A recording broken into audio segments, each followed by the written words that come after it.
എന്നാൽ ബാലനായ യേശു ജെറുസലേമിൽ തങ്ങി. മാതാപിതാക്കന്മാർ അത് അറിഞ്ഞില്ല. അവൻ യാത്രാസംഘത്തിൻ്റെ കൂടെ കാണും എന്ന് വിചാരിച്ച് അവർ ഒരു ദിവസത്തെ വഴി പിന്നിട്ടു. ബന്ധുക്കളുടെയും പരിചയക്കാരുടെയും ഇടയിൽ അന്വേഷിച്ചിട്ട് കാണായികയാൽ യേശുവിനെ തിരക്കി അവർ ജെറുസലേമിലേക്ക് തിരിച്ചുപോയി. 3 ദിവസങ്ങൾക്ക് ശേഷം അവർ അവനെ ദേവാലയത്തിൽ കണ്ടെത്തി. അവൻ ഉപാധ്യായന്മാരുടെ ഇടയിലിരുന്ന് അവർ പറയുന്നത് കേൾക്കുകയും അവരോട് ചോദ്യങ്ങൾ ചോദിക്കുകയും ചെയ്യുകയായിരുന്നു. കേട്ടവരെല്ലാം അവൻ്റെ ബുദ്ധിശക്തിയിലും മറുപടികളിലും അത്ഭുതപ്പെട്ടു. അവനെ കണ്ടപ്പോൾ മാതാപിതാക്കന്മാർ വിസ്മയിച്ചു. അവൻ്റെ അമ്മ അവനോട് പറഞ്ഞു, മകനെ, നീ ഞങ്ങളോട് ഇങ്ങനെ ചെയ്തതെന്ത്? നിന്റെ പിതാവും ഞാനും ഉത്കണ്ഠയോടെ നിന്നെ അന്വേഷിക്കുകയായിരുന്നു. Hallelujah, hallelujah. യേശുവേ സ്തോത്രം, യേശുവേ നന്ദി, യേശുവേ ആരാധന. അടുത്തിരിക്കുന്നവരെ നോക്കി പുഞ്ചിരിച്ചുകൊണ്ട് പറഞ്ഞ് ഹല്ലേലൂയ, ഹല്ലേലൂയ, ഹല്ലേലൂയ. പ്രിയപ്പെട്ട സഹോദരീ സഹോദരന്മാരെ, ഈശോ മിശിഹായ്ക്ക് സ്തുതിയായിരിക്കട്ടെ. നമുക്ക് പരസ്പരം സ്തുതി പറയാം.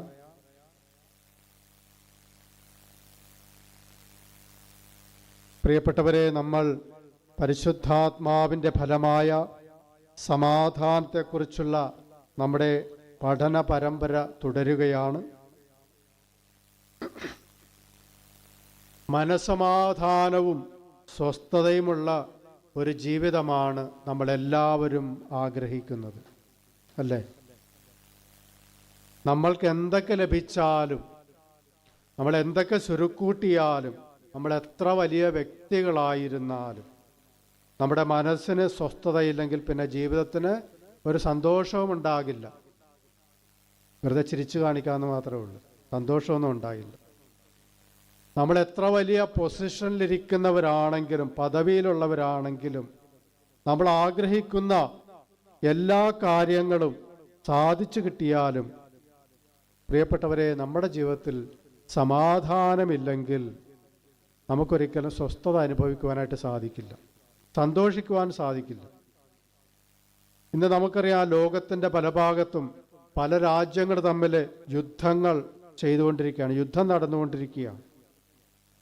ആ രാജ്യത്തിലെ ഭരണാധികാരികൾക്ക് സമാധാനമുണ്ടാകുമോ? സമാധാനമായിട്ട് കിടന്നുറങ്ങാൻ പറ്റുമോ? ഇല്ല. അതുപോലെ തന്നെ യുദ്ധമുഖത്ത് പോരാടിക്കൊണ്ടിരിക്കുന്ന പടയാളികൾക്ക് സമാധാനമുണ്ടാകുമോ? യുദ്ധമില്ലെങ്കിലും അവർക്കൊരിക്കലും സമാധാനമുണ്ടാകുകയില്ല. യുദ്ധം അവസാനിച്ചാലും യുദ്ധം വിജയിച്ചാലും വീണ്ടും അവരെ ആരെങ്കിലുമൊക്കെ ആക്രമിക്കുമോ എന്നുള്ളൊരു ഭയം എപ്പോഴും ഉണ്ടാകും. പടയാളികൾക്ക് എപ്പോഴും അങ്ങനെ ഒരു ഭയമുണ്ടാകും. അവരുടെ ഈ ഭയം അവരെ വേട്ടയാടുകയും അവരുടെ മനസ്സിൻ്റെ സ്വസ്ഥതയെ എപ്പോഴും നഷ്ടപ്പെടുത്തി കളയുകയും ചെയ്യും. ഒരിക്കലൊരു BSF ജവാൻ, ഒരു ഉദ്യോഗസ്ഥൻ പറഞ്ഞത് ഇങ്ങനെയാണ്: അതിർത്തി കാക്കുന്ന പട്ടാളക്കാരൻ്റെ ഡിക്ഷണറിയിൽ സമാധാനമെന്നൊരു വാക്കില്ല. അതിർത്തി കാക്കുന്ന പട്ടാളക്കാരൻ്റെ നിഘണ്ടുവിൽ സമാധാനം എന്നൊരു പദമില്ല, സ്വസ്ഥത എന്നൊരു പദമില്ല. അവൻ ചിന്തിക്കേണ്ടത് തൻ്റെ രാജ്യത്തിന് ചുറ്റും പാളയമടിച്ചിരിക്കുന്നത് ശത്രുക്കളാണ് എന്നുള്ളൊരു ബോധ്യത്തോടു കൂടി വേണം നിരീക്ഷണങ്ങളൊക്കെ നടത്തുവാനായിട്ട്. അപ്പോൾ ശത്രുക്കളില്ല എന്ന് വിചാരിച്ച് വിശ്രമിക്കാൻ തുടങ്ങിക്കഴിഞ്ഞാൽ നമുക്കറിയാം എപ്പോൾ വേണമെങ്കിലും ഒരാക്രമണം സംഭവിച്ചേക്കാം. അങ്ങനെ സംഭവിച്ചിട്ടുണ്ട്. അപ്പോൾ പ്രിയപ്പെട്ടവരെ, സൈനികർക്ക് മാത്രമല്ല, നമുക്ക് ഓരോരുത്തർക്കും നമ്മുടെ അനുദിന ജീവിതത്തിൽ നമ്മുടെ മനസ്സിൻ്റെ സ്വസ്ഥത കവർന്നെടുക്കുന്ന, നമുക്ക് സമാധാനം നഷ്ടപ്പെടുന്ന പല കാര്യങ്ങളും നമ്മുടെ ജീവിതത്തിലേക്ക് കടന്നു വരാറുണ്ട്. അതുപോലെ പ്രിയപ്പെട്ടവരെ ഓർക്കുക, നമ്മുടെ എല്ലാ പ്രശ്നങ്ങളും നമ്മുടെ എല്ലാ ബുദ്ധിമുട്ടുകളും അവസാനിച്ചിട്ട് സമാധാനവും സ്വസ്ഥതയും അനുഭവിക്കാമെന്ന് വിചാരിച്ചു കഴിഞ്ഞാൽ അതെപ്പോഴെങ്കിലും നടക്കുമോ? നടക്കാത്ത കാര്യമാണ്. ഇപ്പം നമുക്കിങ്ങനെ നമ്മുടെ ഭാവനകളിലൂടെ ഇങ്ങനെ പല ആകുലതകളുണ്ടല്ലോ, ചിന്തകളിലൂടെയൊക്കെ. കല്യാണം നടക്കുമോ, അല്ലേ? കല്യാണം നടന്നു കഴിഞ്ഞാൽ കുട്ടികളുണ്ടാകുമോ, ഇനി ആ കുട്ടികൾക്ക് ജോലി കിട്ടുമോ, പഠനമൊക്കെ എങ്ങനെ നടക്കും, ഇങ്ങനെ അസ്വസ്ഥതകളാണ്. ഈ അസ്വസ്ഥതകളൊക്കെ തീർന്നിട്ട് സമാധാനമായിട്ട് ജീവിക്കാമെന്ന് വിചാരിച്ചു കഴിഞ്ഞാൽ അതൊരിക്കലും നടക്കുന്ന കാര്യമല്ല. അപ്പോൾ പ്രിയപ്പെട്ടവരെ, പരിശുദ്ധാത്മാവ് നൽകുന്ന സമാധാനമെന്ന് പറയുന്നത് നമ്മളെപ്പോഴും ആവർത്തിക്കാറുള്ളത് പോലെ ഒരു സ്വസ്ഥതയോ ഒരു പ്രശ്നമോ അസ്വസ്ഥതയോ ഒരു രോഗപീഠയോ ഒരു പ്രതിസന്ധിയോ ഇല്ലാത്ത അവസ്ഥയല്ല. പരിശുദ്ധാത്മാവ് നൽകുന്ന സമാധാനമെന്ന് പറയുന്നത് ഇത് ആന്തരികമായിട്ടുള്ളൊരു ശാന്തതയാണ്. അപ്പോൾ എന്തൊക്കെ പ്രതിസന്ധി ഉണ്ടായാലും ആ പ്രതിസന്ധികളുടെ നടുവിൽ സമാധാനത്തോടെ നിൽക്കുവാനായിട്ട് നമുക്ക് സാധിക്കണം. രോഗപീഠകൾ ഇങ്ങനെ ഒന്നിനു പുറകെ മറ്റൊന്നായിട്ട് മാറി മറിഞ്ഞുകൊണ്ടുവരും. അതൊക്കെ ഒരു വശത്തൂടെ അങ്ങനെ പോകും. അതേസമയം നമ്മൾ സമാധാനത്തിൽ നമ്മളെ തന്നെ നിലനിർത്തുക എന്നുള്ളത് അത്യാവശ്യമായിട്ടുള്ള കാര്യം. ഇത് നമ്മൾ വിചാരിച്ചാലേ നടക്കുകയുള്ളൂ. മെഡിക്കൽ ഷോപ്പിൽ അതിന് പ്രത്യേകം മരുന്നൊന്നും കണ്ടുപിടിച്ചിട്ടില്ല. ഉച്ചത്തിൽ വിളിച്ച ഈശോയേ, ആത്മാർത്ഥമായിട്ട് വിളിച്ചേ, പൂർണ്ണ ബോധ്യത്തോടെ വിളിക്കാം. ഈശോ നൽകുന്ന സമാധാനം ആഗ്രഹിച്ച് വിളിക്കാം. മനസ്സിന് സ്വസ്ഥത വേണമെന്ന ആഗ്രഹത്തോടെ വിളിക്കാം. മനസ്സിന് ശാന്തത ലഭിക്കട്ടെ. സമാധാനത്തിന്റെ രാജാവായവനെ, ശാശ്വതമായ സമാധാനം ഞങ്ങളിൽ നിലനിർത്തണമേ. Hallelujah, hallelujah. നമുക്ക് ഒരുമിച്ച് പ്രാർത്ഥിക്കാം. പരിശുദ്ധാത്മാവായ ദൈവമേ, ഞങ്ങളിൽ വന്നു നിറയണമേ. ഞങ്ങളിൽ അങ്ങേ സമാധാനം നിറയ്ക്കണമേ. ഞങ്ങളുടെ മനസ്സിന് സ്വസ്ഥത നൽകണമേ. സമാധാനത്തിൽ ഞങ്ങളെ സംരക്ഷിക്കണമേ. ഹല്ലേലൂയ.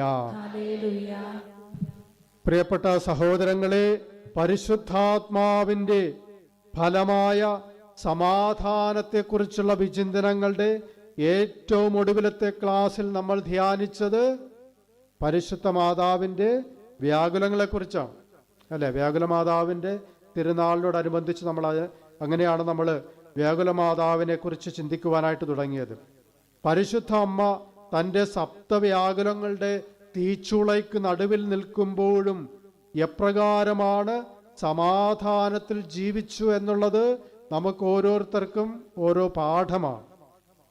പരിശുദ്ധ അമ്മയുടെ ലുത്തീനിയായിൽ നമ്മൾ പറയുന്നത് എന്താണ്? മറിയത്തെ സമാധാനത്തിൻ്റെ രാജ്ഞി എന്ന് നമ്മൾ അഭിസംബോധന ചെയ്യാറുണ്ട്. അപ്പോൾ സമാധാനത്തിൻ്റെ രാജാവായ ക്രിസ്തുവിന് ജന്മം നൽകിയത് കൊണ്ട് മാത്രമല്ല മറിയത്തെ നമ്മൾ സമാധാനത്തിൻ്റെ രാജ്ഞി എന്ന് വിളിക്കുന്നത്. മറിച്ച് തൻ്റെ ജീവിതത്തിലുടനീളം താൻ അനുഭവിച്ച എല്ലാ സങ്കടങ്ങളിലും എല്ലാ വ്യാകുലങ്ങളിലും ഒട്ടും അസ്വസ്ഥയാകാതെ എല്ലാ സ്വസ്ഥതയോടെ നേരിട്ടു എന്നതും, അതുപോലെ അവൾ അനുഭവിച്ച സഹനങ്ങൾക്കും അവൾ കടന്നുപോയ സംഘർഷങ്ങൾക്കുമൊന്നും അവളുടെ ഉള്ളിലെ, പരിശുദ്ധ അമ്മയുടെ ഉള്ളിലെ സമാധാനത്തെ തകർത്ത് കളയുവാനായിട്ട് സാധിച്ചില്ല എന്നുള്ളതും കാരണമാണ്. ഉച്ചത്തിൽ വിളിക്കാം, അമ്മേ. സ്നേഹത്തോടെ വിളിക്കാം, സമാധാനത്തിന്റെ രാജ്ഞിയായവളെ. സമാധാനത്തിന്റെ രാജാവിന് ജന്മം നൽകിയവളെ. വ്യാകുലങ്ങളെ സമാധാനത്തോടെ നേരിട്ടവളെ. കുടുംബത്തിന് മാതൃകയായവളെ. എല്ലാ ദൈവിക പദ്ധതികളും പൂർത്തിയാക്കിയവളെ. Ave Maria, Ave Maria, Ave Maria. പ്രിയപ്പെട്ടവരെ, കത്തോലിക്കാ സഭയിൽ ഓരോ മാസത്തിലും ഓരോ പ്രത്യേകമായ ഭക്തിയുണ്ട്. സെപ്റ്റംബർ മാസത്തെ പ്രത്യേകമായ ഭക്തി എന്തായിരുന്നു? മാതാവിൻ്റെ ജപമാലയോ ആ മാതാവിൻ്റെ വ്യാകുലങ്ങളെക്കുറിച്ചുള്ള ഭക്തിയാണ് സെപ്റ്റംബർ മാസത്തിൽ. ഒക്ടോബർ മാസത്തിലെ ഭക്തി എന്താ? ജപമാല ഭക്തിയാണ്. അപ്പോൾ ഈ ഒരു പരിശുദ്ധ അമ്മയുടെ വ്യാകുലങ്ങളെക്കുറിച്ച് ചിന്തിക്കുന്ന ഒരു പശ്ചാത്തലത്തിലാണ് നമ്മൾ മാതാവിൻ്റെ സപ്തവ്യാകുലങ്ങളെക്കുറിച്ച് ചിന്തിക്കുവാനായിട്ട് നമ്മൾ തുടങ്ങിയത്. അപ്പോൾ അങ്ങനെ കഴിഞ്ഞ ക്ലാസ്സിൽ നമ്മൾ പരിശുദ്ധ അമ്മ അനുഭവിച്ച ആദ്യത്തെ 2 വ്യാകുലങ്ങളെക്കുറിച്ച് പഠിച്ചു. ആദ്യത്തെ വ്യാകുലം ഏതാണ്? മാതാവിൻ്റെ ആദ്യത്തെ വ്യാകുലം ഏതാണ്?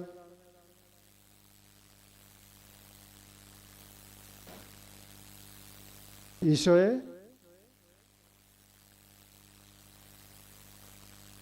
സമർപ്പിച്ചപ്പോൾ, ദേവാലയത്തിൽ സമർപ്പിച്ചപ്പോൾ നിന്റെ ഹൃദയത്തിൽ ഒരു വാൾ കടക്കുമെന്ന് ശിമയോൻ പ്രവചിച്ചതാണ് ഒന്നാമത്തെ മാതാവിൻ്റെ വ്യാകുലം. രണ്ടാമത്തെ വ്യാകുലം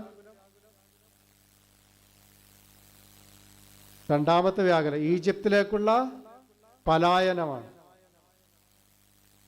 അപ്പോൾ കഴിഞ്ഞ ക്ലാസ്സിൽ പരിശുദ്ധ അമ്മ അനുഭവിച്ച ആ 2 വ്യാകുലങ്ങളെക്കുറിച്ചാണ് നമ്മൾ പഠിച്ചത്. അത് ചുരുക്കി പറയാം.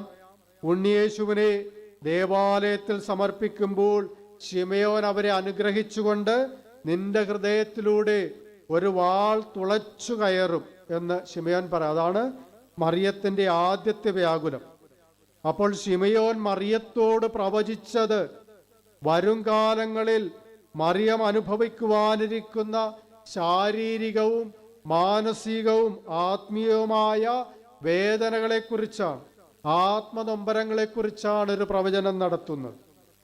അപ്പോൾ പരിശുദ്ധ അമ്മയുടെ വ്യാകുലം തനിക്കും തൻ്റെ പുത്രനും സംഭവിക്കുവാനിരിക്കുന്ന അവർ കടന്നു പോകേണ്ട വലിയ ദുഃഖത്തെക്കുറിച്ചുള്ള ഒരു ഓർമ്മപ്പെടുത്തലായിരുന്നു.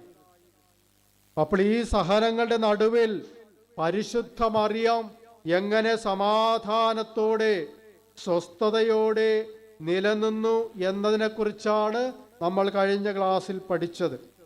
നമ്മൾ പഠിച്ചത് എങ്ങനെയാണ്? തൻ്റെ ഹൃദയത്തിലൂടെ ഒരു വാൾ കടന്നു പോകുമെന്ന് പറഞ്ഞ ആ പ്രവചനത്തെ, ആ ശിമയോന്റെ വാക്കുകളെ മറിയം തൻ്റെ ഹൃദയത്തിൽ സംഗ്രഹിച്ച് അതിനെ ഒരു പ്രാർത്ഥനയാക്കി, ഒരു ധ്യാന വിഷയമാക്കി മാറ്റി എന്നാണ് നമ്മൾ പഠിച്ചത്. എന്നുവെച്ചാൽ അവൾ ഈ വ്യാകുലങ്ങളിലെ ദൈവിക പദ്ധതി തിരിച്ചറിയുകയും ആ ദൈവിക പദ്ധതി എന്നിൽ നിറവേറട്ടെ എന്നുള്ള ഒരു പ്രാർത്ഥനയോടുകൂടിയാണ് മറിയം തൻ്റെ ഈ വ്യാകുലങ്ങളെല്ലാം സ്വീകരിച്ചത്. Hallelujah, hallelujah. പ്രിയപ്പെട്ടവരെ, നമ്മുടെ ജീവിതത്തിൽ ഒരു പ്രതിസന്ധി ഉണ്ടാകുമ്പോൾ, എടുത്താൽ പൊങ്ങാത്ത ഒരു ജീവിത ദുഃഖം നമ്മെ തളർത്തുമ്പോൾ, നമ്മൾ തകർന്നു പോകാതിരിക്കണമെങ്കിൽ, നമ്മുടെ മനസ്സിൻ്റെ സ്വസ്ഥത നഷ്ടപ്പെടാതിരിക്കണമെങ്കിൽ ഹൃദയം തുറന്നുള്ളൊരു പ്രാർത്ഥന നമ്മുടെ പിടിവള്ളിയാണ് എന്ന് പരിശുദ്ധ അമ്മ നമ്മെ ഓർമ്മിപ്പിക്കുകയാണ്. പ്രാർത്ഥന കൊണ്ടല്ലാതെ പ്രിയപ്പെട്ടവരെ നമ്മുടെ ജീവിതത്തിലെ പ്രതിസന്ധികളെ നമുക്ക് അതിജീവിക്കുവാനായിട്ട് സാധിക്കുകയില്ല.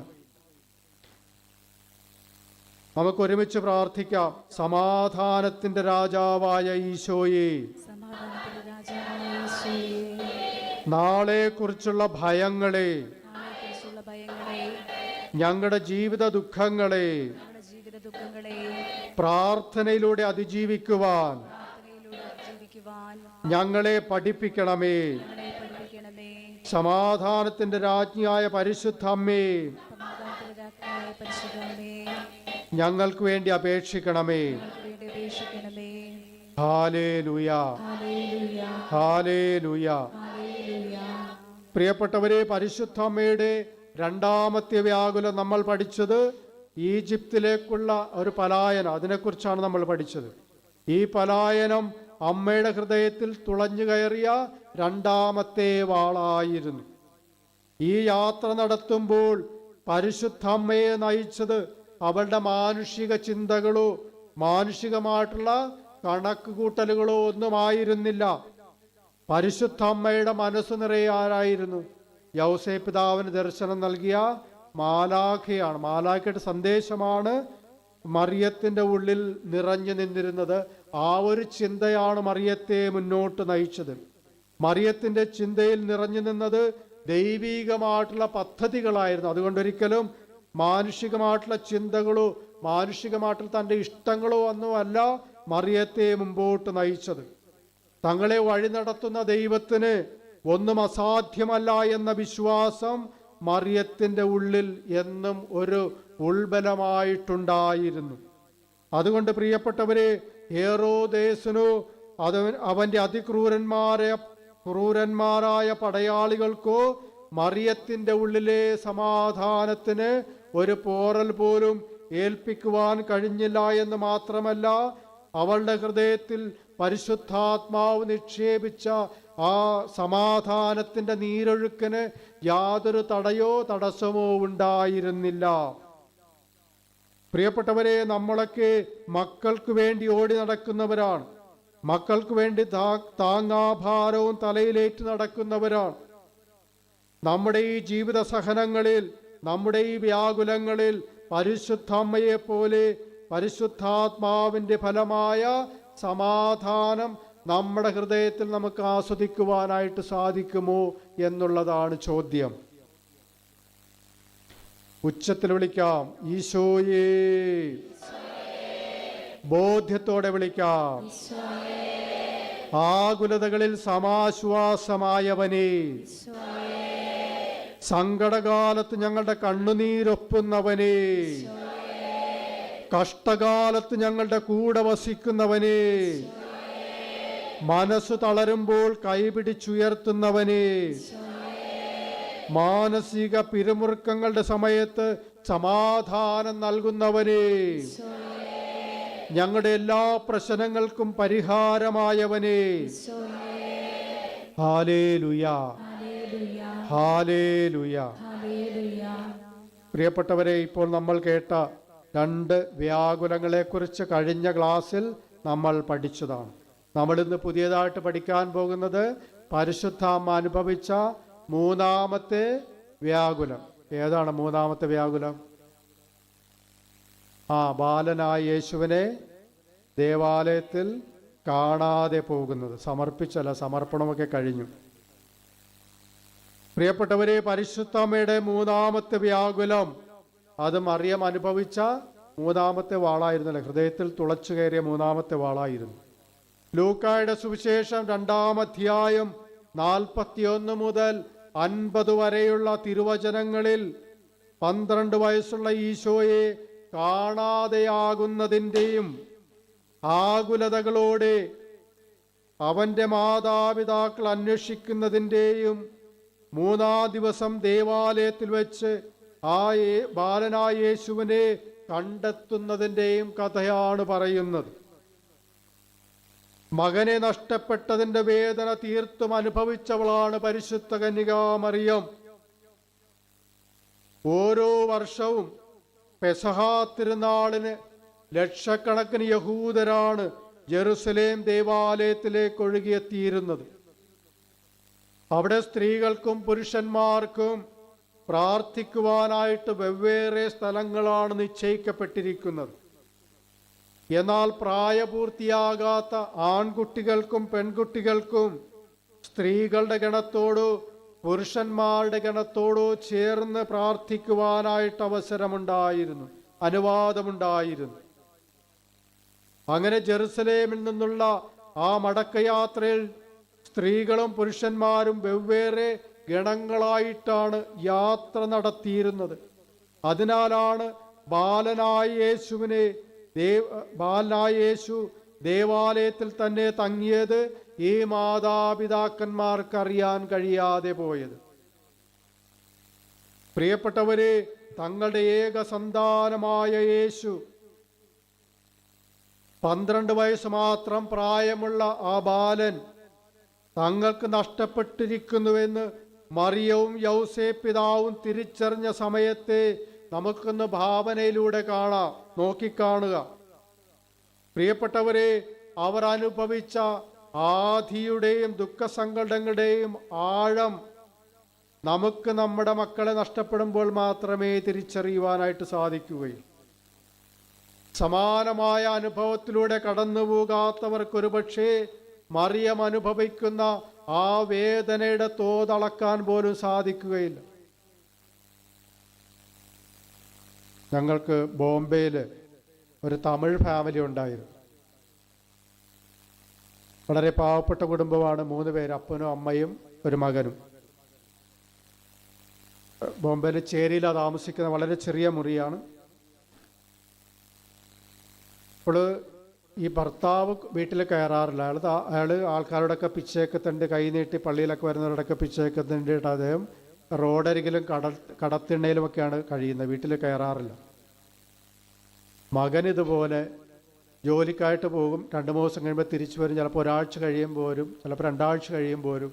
അങ്ങനെ പ്രിയപ്പെട്ടവർ, ഒരിക്കലും മകനിങ്ങനെ പോയിട്ട് പിന്നെ ഒരാഴ്ച കഴിഞ്ഞിട്ടും കാണുന്നില്ല, 2 ആഴ്ച കഴിഞ്ഞിട്ടും കാണുന്നില്ല, 3 ആഴ്ച കഴിഞ്ഞു, 1 മാസം കഴിച്ചിട്ട് കാണാതെ വരുമ്പോഴാണ് അവനെക്കുറിച്ച് മാതാവ്, അപ്പനല്ല അമ്മ, അന്വേഷിക്കുവാനായിട്ട് തുടങ്ങിയത്. പോലീസ് സ്റ്റേഷനിൽ കംപ്ലൈൻറ്റ് നൽകി. അങ്ങനെ പോലീസുകാർ, അറിയാമല്ലോ ബോംബെയിലെ സിറ്റുവേഷൻ നമുക്കറിയാവുന്നതാണ്.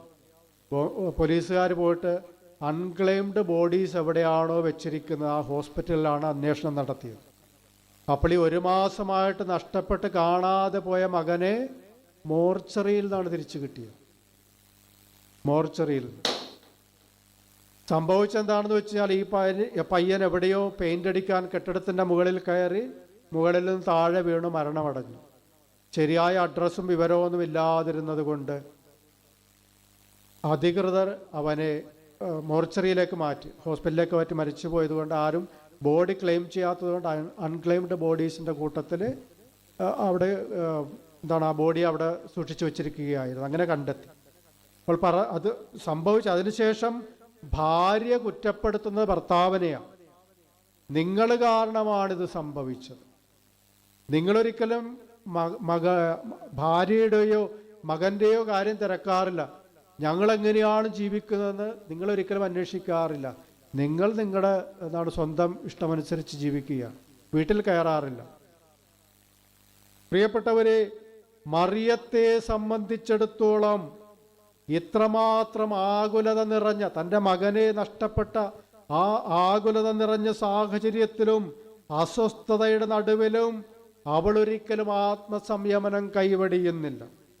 മാതാവ് യൗസേപ്പ് പിതാവ് മാതാവിനെയോ കുറ്റപ്പെടുത്തുന്നില്ല, അല്ലേ? ഒരിക്കലും കുറ്റപ്പെടുത്തുന്നില്ല. അവർ പരസ്പരം പഴിചാരുന്നില്ല, അവർ പരസ്പരം കലഹിക്കുന്നില്ല, പരസ്പരം ചോദ്യം ചെയ്യുന്നില്ല. അതിനു പകരം പ്രിയപ്പെട്ടവരെ, നഷ്ടപ്പെട്ടുപോയ യേശുവിനെ കണ്ടെത്തുവാനായിട്ട് പ്രാർത്ഥനയോടെ ജെറുസലേമിനെ ലക്ഷ്യമാക്കി തിരിച്ചു നടക്കുകയാണ്. എന്തുകൊണ്ടാണ് പ്രിയപ്പെട്ടവരെ അവർ പരസ്പരം പഴിചാരാതിരുന്നത്? എന്തുകൊണ്ടാണ് അവർ പരസ്പരം കുറ്റപ്പെടുത്താതിരുന്നത്? നീയാണിതിൻ്റെ കാരണമെന്ന് പറഞ്ഞ് വഴിയിൽ കിടന്ന് വഴക്കുകൂടാതിരുന്നതിൻ്റെ കാരണം എന്താ? പ്രിയപ്പെട്ടവരെ, അതിനൊറ്റ ഉത്തരമേയുള്ളൂ. അതിങ്ങനെയാണ്, അവരുടെ ഉള്ളിൽ പരിശുദ്ധാത്മാവിൻ്റെ അഭിഷേകമുണ്ടായിരുന്നു. അവരെ നയിച്ചിരുന്നത് പരിശുദ്ധാത്മാവായിരുന്നു. അങ്ങനെ പരിശുദ്ധാത്മാവിനാൽ നയിക്കപ്പെടുന്നവർ എങ്ങനെ കലഹിക്കാമെന്നല്ല ചിന്തിക്കുന്നത്, എങ്ങനെ പഴിചാരാമെന്നല്ല ചിന്തിക്കുന്നത്, എങ്ങനെ പരസ്പരം സമാധാനത്തിൽ നിലനിൽക്കാമെന്നാണ് അവർ ചിന്തിക്കുന്നത്. എങ്ങനെ ഒരാൾക്ക് മറ്റൊരാളെ ഉൾക്കൊള്ളാൻ സാധിക്കും എന്നാണ് അവർ ചിന്തിക്കുന്നത്. അപ്പോൾ ഹൃദയത്തിൽ സമാധാനമുള്ളവർ, പരിശുദ്ധാത്മാവിൻ്റെ നിറവുള്ളവരൊരിക്കലും വേറൊരാളുടെ നേരെ കൈ ചൂണ്ടുകയില്ല. നീയാണിതിൻ്റെ കാരണമെല്ലാമെന്ന് പറഞ്ഞ് സ്വയം കൈയൊഴിയുകയില്ല. എല്ലാ കുറ്റങ്ങളും അവരുടെ തലയിൽ കെട്ടിവെച്ച് സ്വയം രക്ഷപ്പെടാനായിട്ട് അവരൊരിക്കലും ശ്രമിക്കുകയില്ല.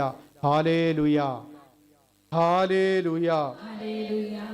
പ്രിയപ്പെട്ടവരെ, നമ്മുടെ ജീവിതത്തിൽ ഇതുപോലെ ചില നഷ്ടങ്ങൾ ഉണ്ടാകുമ്പോൾ, നമ്മുടെ കുടുംബത്തിൽ ചില തകർച്ചകൾ ഉണ്ടാകുമ്പോൾ, ആ നഷ്ടങ്ങളോടും തകർച്ചകളോടും നമ്മൾ എങ്ങനെയാണ് പ്രതികരിക്കുന്നത്? നമ്മൾ കുറേ ചോദ്യങ്ങളൊക്കെ ചോദിക്കുമല്ലേ, ആരാണ് ഇതിന് ഉത്തരവാദി? അതിൻ്റെ ഉത്തരവാദി ആരാണ്? അതാണ് ആദ്യം ചോദിക്കുന്നത്. ആരാണിതിന് ഉത്തരവാദി? ആരാണിതിൻ്റെ കാരണക്കാരൻ നമ്മൾ ചോദിക്കും. ആരുടെ തെറ്റുകൊണ്ടാണ് ഇത് സംഭവിച്ചത്? മിക്കവാറും നമ്മൾ കണ്ടെത്തുന്ന കാരണക്കാരാരായിരിക്കും? നമ്മളായിരിക്കുമോ?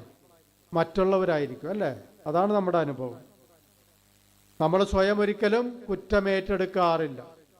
നമ്മൾ കുറ്റം മറ്റുള്ളവരിലേക്ക്, അല്ലേ, മറ്റുള്ളവരുടെ തലയിൽ വെച്ച് കെട്ടുവാനായിട്ട് നമ്മൾ പലപ്പോഴും ആഗ്രഹിക്കുന്നത്.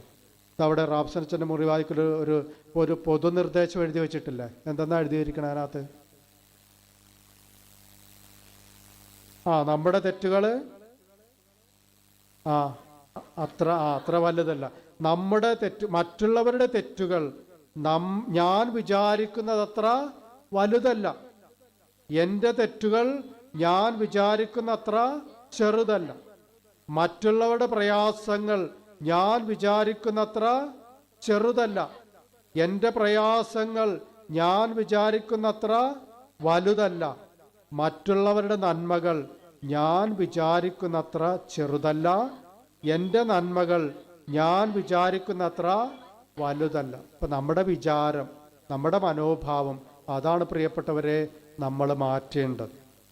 അപ്പോൾ പരിശുദ്ധാത്മാവിൻ്റെ നിറവുണ്ടായിരുന്ന മറിയവും യൗസേപ്പ് പിതാവും പരസ്പരം കുറ്റപ്പെടുത്താതെ സ്വയം കുറ്റമേറ്റെടുത്ത് നഷ്ടപ്പെട്ട മകനെ അന്വേഷിച്ച് ഒരുമിച്ച് ജെറുസലേമിലേക്ക് യാത്ര ചെയ്യുകയാണ്. അവർക്കൊരിക്കലും ഒരു മുന്നറിവില്ലായിരുന്നു, അല്ലേ? മകനിങ്ങനെ നഷ്ടപ്പെടും എന്നുള്ള ഒരു മുന്നറിവില്ലായിരുന്നു. ദൈവദൂതൻ ഒരിക്കലും അങ്ങനെ വെളിപ്പെടുത്തി കൊടുത്തിട്ടില്ല. അങ്ങനെ കൊടുത്തിരുന്നെങ്കിൽ സമാധാനത്തിൽ ആശ്വസിക്കാമായിരുന്നു, അല്ലേ? ഇതങ്ങനെയൊന്നുമില്ല.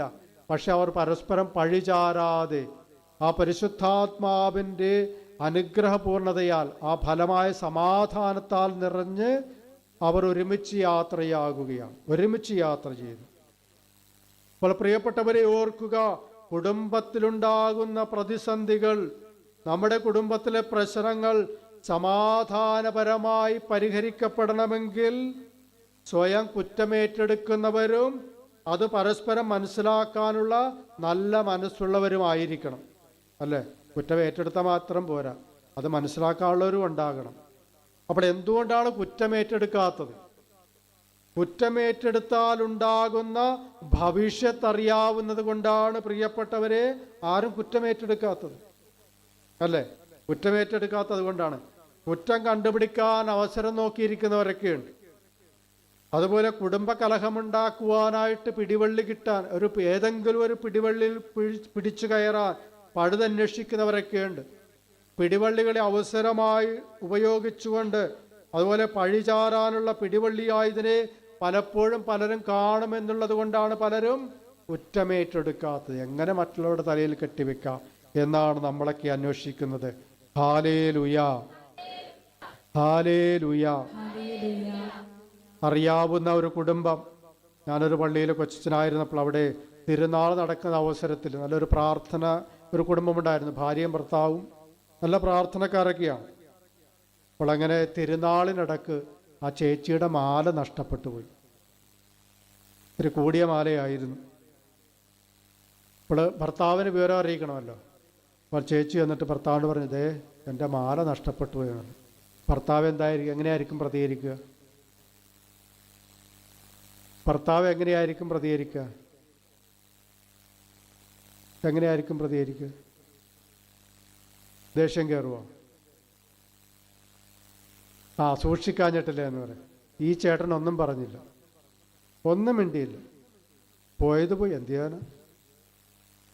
അവർ രണ്ടുപേരും കൂടി തിരിച്ച് വീട്ടിലേക്ക്, പെരുന്നാളെ കഴിഞ്ഞ് വീട്ടിലേക്ക് പോയാണ്. സങ്കടത്തോടെ വീട്ടിൽ ചെന്ന് നോക്കിയപ്പോഴാണ് കട്ടിലിൽ മാലയിരിക്കുന്നത്. തിരക്കിനിടയിൽ മാലയിടാൻ മറന്നുപോയതാണ്. അപ്പം പറഞ്ഞു വരുന്നത് നഷ്ടപ്പെട്ടു പോയ മാല തിരിച്ചു കിട്ടിയതിനെ കുറിച്ചല്ല പറയുന്നത്, ഭർത്താവിൻ്റെ പ്രതികരണത്തെക്കുറിച്ചാണ് പറയുന്നത്. ഒന്നും പ്രതികരിച്ചില്ല ആ മനുഷ്യൻ, പോയത് പോയി.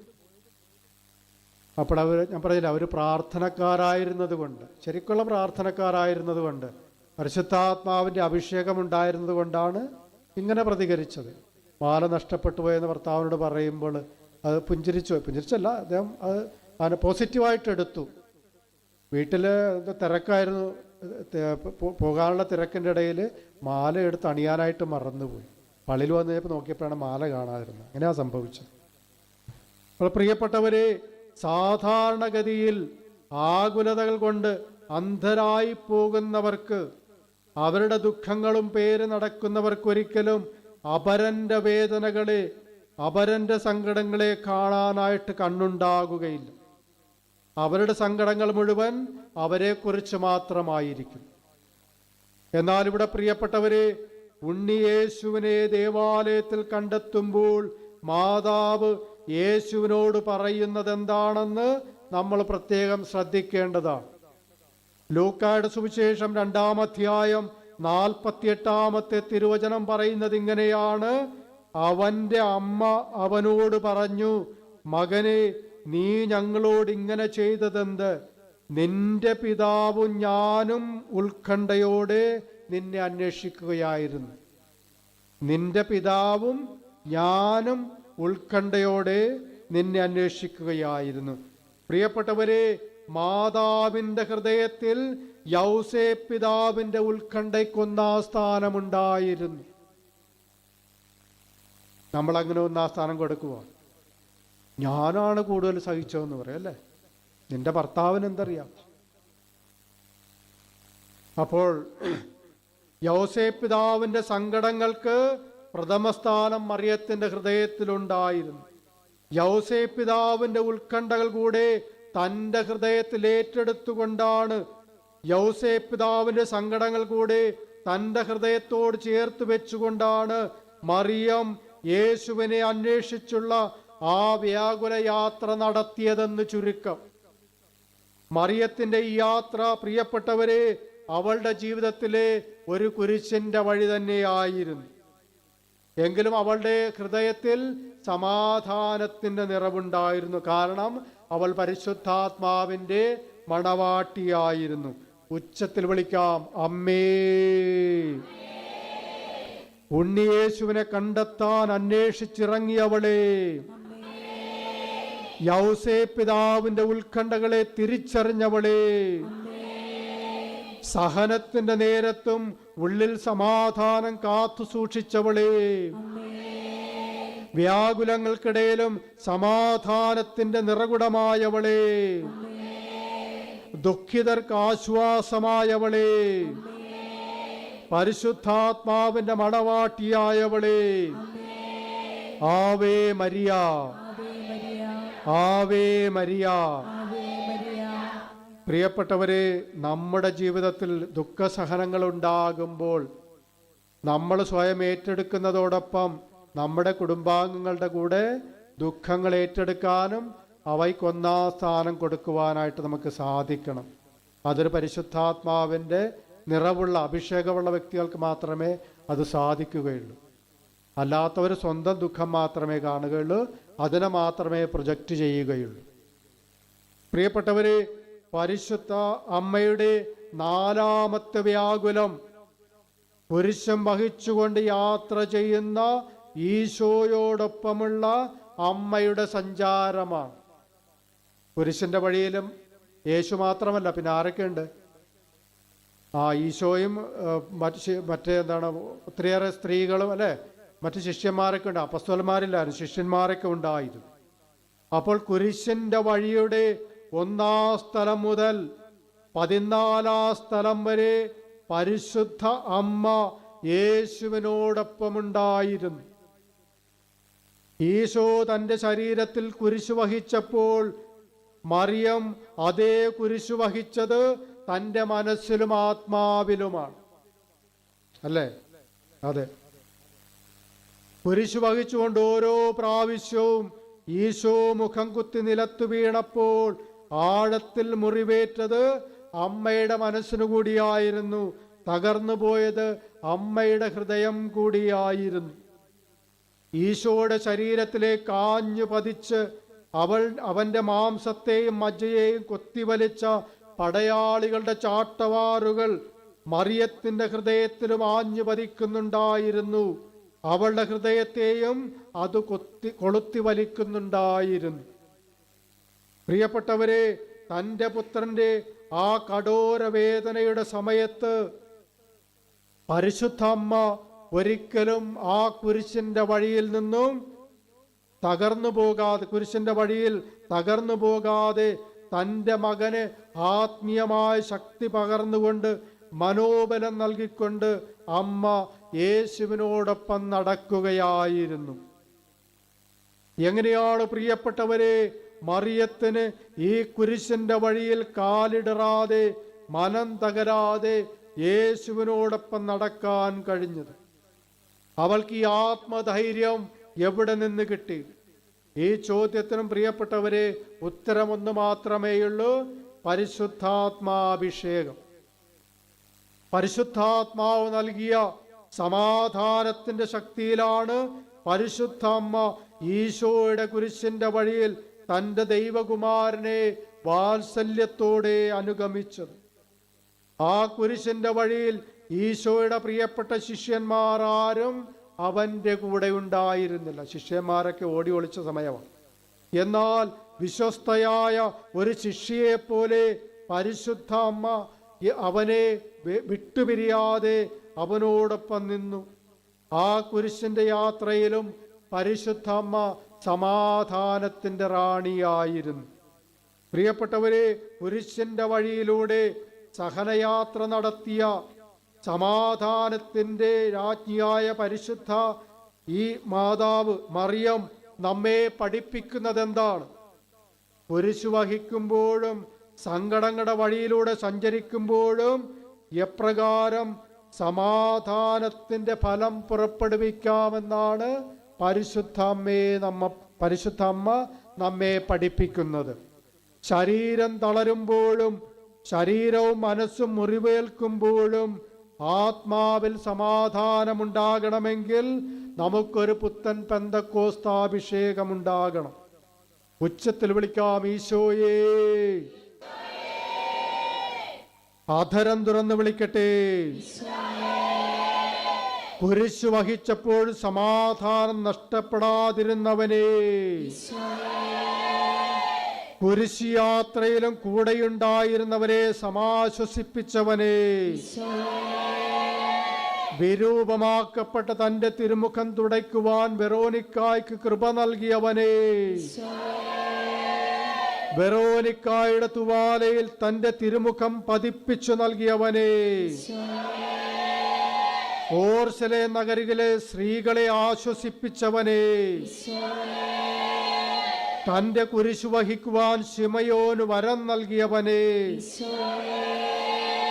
Hallelujah, hallelujah.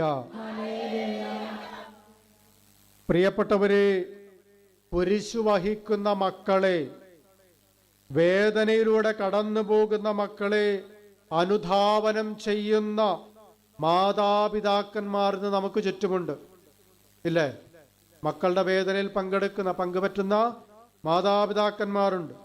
ഒന്നും ചെയ്യാൻ പറ്റാത്ത നിസ്സഹായമായ അവസ്ഥയിലൂടെ കടന്നു പോകുന്ന നിരവധി മാതാപിതാക്കന്മാരുണ്ട്. അങ്ങനെയുള്ള ഒരമ്മയാണ് ജാൻസി. 13 വയസ്സുകാരിയായ സൗമ്യമോളെയും കൊണ്ട് അവളുടെ പ്രിയപ്പെട്ട അമ്മ ജാൻസി തിരുവനന്തപുരം ശ്രീചിത്രയിലേക്ക് യാത്ര ചെയ്യുകയാണ്. 7ാം ക്ലാസ്സിൽ പഠിക്കുന്ന സൗമ്യക്ക് ബ്രെയിൻ ട്യൂമറാണെന്ന് ഏതാനും ആഴ്ചകൾക്ക് മുമ്പാണ് തിരിച്ചറിഞ്ഞത്. തലച്ചോറിൽ ആ ട്യൂമർ അതിവേഗം വളർന്നുകൊണ്ടിരിക്കുകയാണ്. ആ അസുഖത്തിൻ്റെ ഗൗരവം പരിഗണിച്ച് വളരെ വേഗത്തിൽ തന്നെ സർജറിക്കുള്ള ഡേറ്റ് ലഭിക്കുകയും എല്ലാ സജ്ജീകരണങ്ങളും പൂർത്തിയാക്കപ്പെടുകയും ചെയ്തു. ഓരോ ദിവസം ചെല്ലുന്തോറും സൗമ്യമോളുടെ നില വഷളായിക്കൊണ്ടിരിക്കുകയാണ്. ഇരിക്കാനോ നടക്കാനോ കിടക്കാനോ ഒന്നുറങ്ങാനോ പറ്റാത്ത വിധം ആ കുഞ്ഞുമകൾ വേദന കൊണ്ട് പുളയുകയാണ്. ജാൻസി തൻ്റെ മകളെ മടിയിൽ കിടത്തി ഏറ്റവും മൃദുലമായി അവളെ തലോടിക്കൊണ്ടിരിക്കുകയാണ്. തൻ്റെ മകളുടെ മുഖത്തേക്കൊന്ന് നോക്കുവാൻ പോലും ആ പ്രിയപ്പെട്ട അമ്മയ്ക്ക് ശക്തി ലഭിക്കുന്നില്ല. സഹനത്തിൻ്റെ വഴിയിലൂടെ അമ്മ കടന്നു പോകുകയാണ്. മെഡിക്കൽ കോളേജിൻ്റെ ഓപ്പറേഷൻ തിയേറ്ററിന് പുറത്തുള്ള വരാന്തയിൽ ഓപ്പറേഷന്റെ വിജയത്തിനു വേണ്ടി പ്രാർത്ഥിച്ചുകൊണ്ട് ഈ അമ്മ ഇരിക്കുകയാണ്. മണിക്കൂറുകൾ നീണ്ടു നിൽക്കുന്ന സർജറി. അകത്ത് കുഞ്ഞിൻ്റെ തലച്ചോറിലെ ട്യൂമർ മുറിച്ചു മാറ്റുമ്പോൾ പ്രിയപ്പെട്ടവരെ, ഇവിടെ പുറത്ത് അമ്മയുടെ ഹൃദയവും മനസ്സും മുറിഞ്ഞുകൊണ്ടിരിക്കുകയാണ്. പ്രിയപ്പെട്ടവരെ, ജാൻസി എന്ന അമ്മ ഇവിടെ കുരിശിന്റെ വഴിയിൽ ഈശോയോടൊപ്പം നടന്ന മറിയത്തെ പോലെയാണ്. വേദനകളെ, സങ്കടങ്ങളെ ഹൃദയത്തിൽ ഏറ്റെടുത്തുകൊണ്ട് പ്രാർത്ഥനയോടുകൂടി ആ ഓപ്പറേഷൻ തിയേറ്ററിന്റെ വാതിക്കലിരിക്കുകയാണ്. അങ്ങനെ പ്രിയപ്പെട്ടവരെ, ഇങ്ങനെ സഹനങ്ങളിലൂടെ കടന്നു പോകുന്ന മാതാപിതാക്കന്മാരുണ്ട്. കുരിശിന്റെ വഴിയിലൂടെ മക്കളെ ഓർത്ത് വേദനിക്കുന്ന മാതാപിതാക്കന്മാരുണ്ട്. നിങ്ങളോടുള്ള ചോദ്യം പ്രിയപ്പെട്ടവരെ, നിങ്ങൾക്ക് വേദനിച്ചുവോ എന്നല്ല, നിങ്ങൾക്ക് പ്രയാസമുണ്ടായോ എന്നല്ല ചോദ്യം. മറിച്ച് നിങ്ങൾ കടന്നുപോയ സഹനത്തിന്റെ സാഹചര്യങ്ങളിൽ മറിയത്തിനുണ്ടായിരുന്നത് പോലെയുള്ള ഒരു സമാധാനം നിങ്ങളുടെ ഹൃദയത്തിലുണ്ടായിരുന്നോ എന്നുള്ളതാണ് ചോദ്യം. അല്ലെ, സഹനങ്ങൾ വരും പോകും. ഈ സഹനങ്ങളുടെ ഇടയിൽ മറിയത്തെ പോലെ സമാധാനം നമ്മുടെ ഹൃദയത്തിൽ കാത്തു സൂക്ഷിക്കുവാനായിട്ട് നമുക്ക് സാധിക്കണമെങ്കിൽ പരിശുദ്ധാത്മാവിൻ്റെ നിറവ് ഉണ്ടാകണം. ആഴമായ പരിശുദ്ധാത്മാവിൻ്റെ അഭിഷേകം ഉണ്ടാകണം. പരിശുദ്ധാത്മാവിൻ്റെ അഭിഷേകം, ഒരഗ്നി നമ്മുടെ ഉള്ളിൽ കത്തിജ്വലിച്ചെങ്കിൽ മാത്രമേ ജീവിത സഹനങ്ങളുടെ ചൂടിൽ നമുക്ക് പിടിച്ചു നിൽക്കുവാനായിട്ട് സാധിക്കുകയുള്ളൂ. പരിശുദ്ധാത്മാവിൻ്റെ അഭിഷേകമില്ലാത്തവർക്ക് തങ്ങളുടെ പ്രിയപ്പെട്ടവർക്കുണ്ടാകുന്ന വേദനകളെ സമാധാനത്തോടെ, സ്വസ്ഥതയോടെ ഉൾക്കൊള്ളുവാൻ പറ്റുന്ന ഒരു മനസ്സൊരിക്കലും രൂപപ്പെട്ട് കിട്ടുകയില്ല. Hallelujah, hallelujah, hallelujah. പ്രിയപ്പെട്ടവരെ, നമുക്ക് ഒരുമിച്ച് പ്രാർത്ഥിക്കാം. പരിശുദ്ധാത്മാവായ ദൈവമേ, ഞങ്ങളിൽ കത്തിജ്വലിക്കണമേ, ഞങ്ങൾക്ക് ആത്മധൈര്യം നൽകണമേ. അസ്വസ്ഥതകളില്ലാതെ കുരിശു വഹിക്കുവാൻ ഞങ്ങളെ പഠിപ്പിക്കണമേ. കുരിശിന്റെ വഴിയിൽ മറിയത്തിൽ നിറഞ്ഞു നിന്ന സമാധാനം ഞങ്ങളുടെ ഹൃദയത്തിലും നിറച്ചു നൽകണമേ. സമാധാനത്തിന്റെ രാജ്ഞിയായ മറിയമേ, ഞങ്ങൾക്ക് വേണ്ടി പ്രാർത്ഥിക്കണമേ. Hallelujah, hallelujah. പ്രിയപ്പെട്ടവരെ, നമുക്ക് കണ്ണുകളടക്കാം. നമ്മളിന്ന് പഠിച്ചത് പരിശുദ്ധ മറിയം കടന്നുപോയ 3, 4 വ്യാകുലങ്ങളെക്കുറിച്ചാണ്. പരിശുദ്ധ അമ്മ തൻ്റെ വ്യാകുലങ്ങളുടെ നടുവിൽ, തൻ്റെ സഹനങ്ങളുടെ നടുവിൽ എങ്ങനെ മനസ്സു പതറാതെ സമാധാനത്തിൻ്റെ രാജ്ഞിയായി നിലനിന്നു എന്നത് നമ്മുടെ സഹനങ്ങളിലൂടെ കടന്നു പോകുന്ന ഓരോരുത്തർക്കും ഓരോ പ്രചോദന പാഠമാണ്. നമുക്ക് കരങ്ങളുയർത്തി സ്തുതിക്കാം. Hallelujah, hallelujah, hallelujah.